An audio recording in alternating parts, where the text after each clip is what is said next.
In today's video, I'm going to teach you how to change currency in Expensify.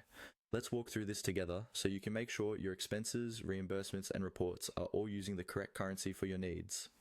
This is especially useful if you've moved to a new country, work with an international team, or simply get paid in a different currency than the one you started with. First, open Expensify in your browser and sign into your account if you haven't already. Once you're on the main dashboard, look toward the side or top navigation bar and find the option labeled Account. This is where all of your personal and profile related settings live. Go ahead and click on Account. When you open the Account section, you'll see different options related to your profile, notifications, and app behavior.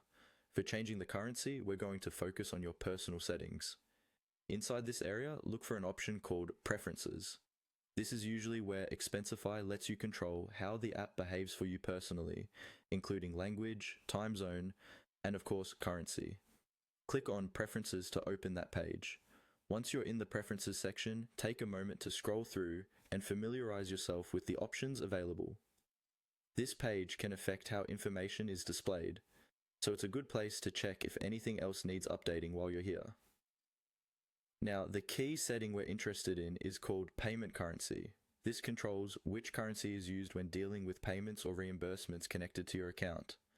Look for the Payment Currency field or drop-down menu and click on it. You should now see a list of available currencies.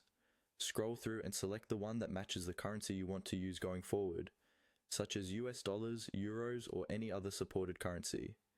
Take your time to pick the correct one, especially if you work with multiple currencies, because this choice can impact how amounts are calculated and displayed. After selecting your preferred payment currency, check if there is a save or update button on the page. In many cases, Expensify will save changes automatically, but if you see a save option, click it to be sure your new currency setting is applied. That's all you need to do.